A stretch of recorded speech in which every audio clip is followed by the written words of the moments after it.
Hello everybody, back here again for another vlog a day, and today is Thursday the 21st, and today was a gorgeous day outside weather-wise. A little bit of breeze, started off nice and chilly, warmed up beautifully. I think it reached high 60s, something like that today. It was just absolutely stunning. Had a handful of things to get taken care of. Had a bunch of that, I don't know, had some news dumped on me that I was still trying to work through in that, so didn't really sleep real great, but got up, decided to just start knocking some stuff out that had to be done. Had a ton of stuff to get ready for this weekend for my camping trip. I've got, I'd say 90% of it done so far. I cleaned out the van, gave it just a quick vacuum out, and I didn't really do a detailed job on it, and then hosed off a bunch of um, the like I said, leaves and the buds and stuff that have been falling on it from sitting underneath the tree.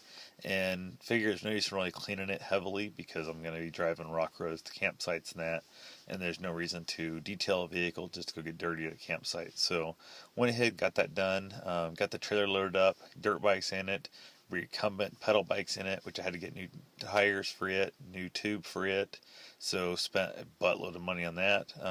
Could have got a better deal online, but couldn't get it here in time because I just had the blowout. I just found the blowout a couple days ago, and there was no way I was going to get it here. So ended up getting that done. I also went ahead and bought a spare tube. Just never know what the heck. The tire I bought is a little bit bigger than the tires on it, but same thing I did the front. It's a half inch wider than what the one on the front was. Now the back's a half inch wider also. Really doesn't bother me. I do ride quite a bit on gravel, rock, and that kind of thing, so a little bit wider tires, probably a little safer for me. Unfortunately, did not have the tube the exact size I needed, so I got the tube that's a 1 inch larger tire, hence why I bought the extra spare. Hopefully, when I get to Ottumwa, I'll be able to pick up some more that are the right size. If not, I will jump on Amazon and order me some more. Had to make a print label so I could send some stuff back to Amazon I ordered. Printers out of ink in the black and the cranberry or some crap. I've got a really high end, like $900 photo printer, and of course ink for that thing is just so stupidly expensive, and I don't use it that much, so it dries out on me quite a bit. So I think I'm going to go ahead and order. Of course, nobody in town has the ink cartridge to fix. Like I said, it's a really high, like 18-inch printer. It's a giant thing. I can print giant photo prints on it. But I'm going to order a new set. I'm going to try and set it up. I'm going to try and basically just set a reminder on my phone to print a photo, like, I don't know, probably like once a week. See if that keeps the ink flowing better. If that doesn't work, I'll probably start printing like once, maybe, every few days or so, something like that. See if that makes a difference. Like maybe every 3 or 4 days. And considering the fact that I've got, I don't know, 10,000 plus photos that I don't print, any of that kind of stuff. I got some pretty nice photos that I need to go ahead and start printing some of those out. It makes nice gifts. If nothing else, I'll build a custom frame that I can just kind of rotate them through and go that route too. So went ahead, got the kayaks mounted in the trailer. With the email thing, I sent that label to my buddy. I'll just pick the label up Saturday when I'm up there in Ottumwa. He's going to print it off for me, and I'll slap it on the package and mail that thing back off from there. So that'll work out just fine there. Got the kayaks mounted in the trailer. I thought mounting them outside the trailer, that way I'd leave the trailer open and stuff, and I might actually do that, but I realized the moment I don't have any way of securing them to outside, no way of like really chaining them down or basically keeping them getting stolen. So I thought I'd stick with the inside of the trailer, and I've got a cable lock that'll lock the trailer door shut. So once there, a thief could get in, but it's going to keep the honest people honest at least. So I got my tents loaded up. I got two different tents in there. I've got a pop-up canopy. I've got the trailer. I've got a tarp to put out. I've been trying to find like some carpet, like indoor outdoor carpeting I can lay down like out in front of the van or the campground like area and stuff to kind of create a little bit of a, I guess, knocking the dirt and rocks and stuff off your shoes as you head in. Got the water loaded up. I've got stuff. I got a bunch of food. Got coolers. I've got my grill. I got my fishing poles. I just got, the only thing I got left to really do is get the sleeping bags stuff. I'm gonna wash them up. Gonna wash up some of the blankets I'm gonna take.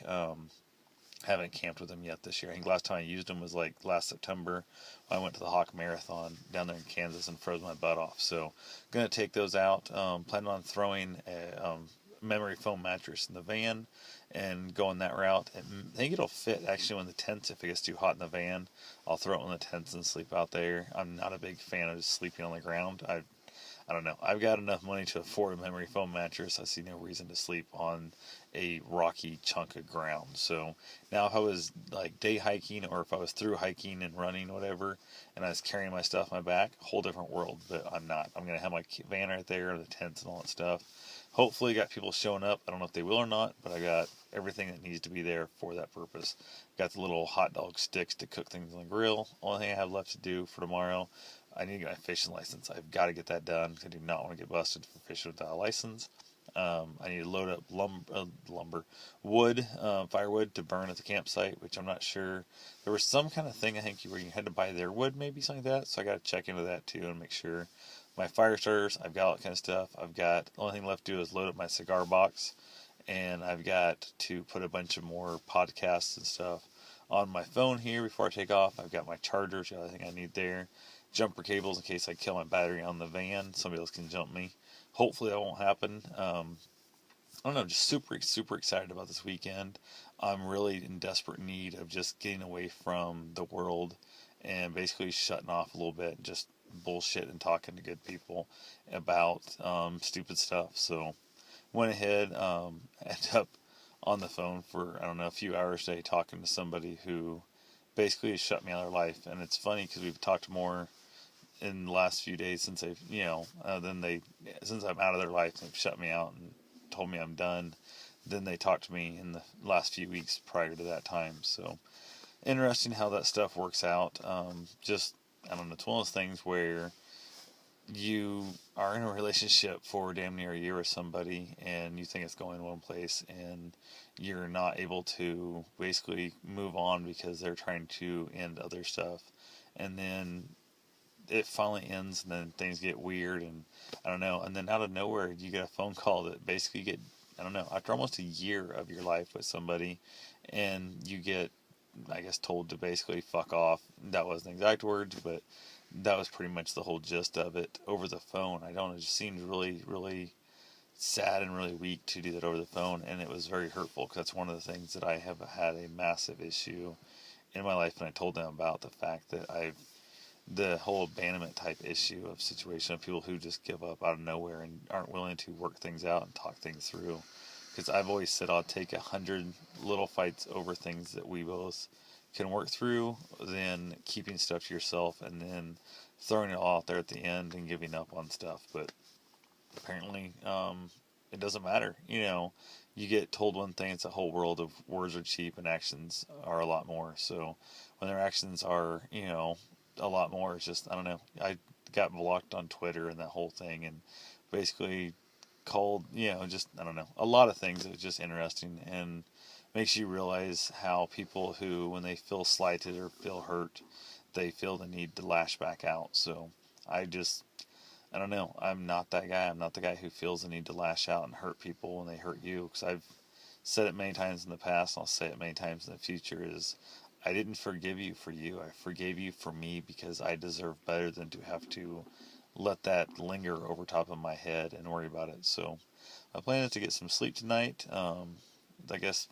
it's pretty much 100% done now. So nothing else I can do at this point. I know I poured my heart and soul out to somebody. I gave my, true feelings and got shit on. So all I'm going to do is move on, go have a good time this weekend, and basically keep my heart and my mind open for the whole happily ever after, because I still believe it's out there. I believe that whole thing of there's one soulmate is a bunch of crap, because what's the chance, like most people who end up in a soulmate or classmates or different things, so especially your first marriage, your first love of your life with somebody you meet early on, what's the chance of your soulmate and billions of people in the world happens to live in the same town and was in the same classroom as you in school? So I think there's people out there, and I guess I'm just a hopeless romantic in the fact that there is love to be found and unconditional love at that. So anyway, this is rambling on way too far for what my day is. So, but tomorrow I've got an appointment to meet with a news reporter wanting to do an article on Bruce, the running dog, and go from there. So anyway, I gotta get up and get that done. Then I gotta pack up the rest of my crap and then head out to the cemeteries to drop off flowers for the holiday. And then from there, I'm going to decide if I'm going to head up and camp tomorrow night or just head up Saturday morning. I have not made my mind up 100% yet. So I'll let you guys know tomorrow. Have yourself a safe and wonderful day. Thanks for watching.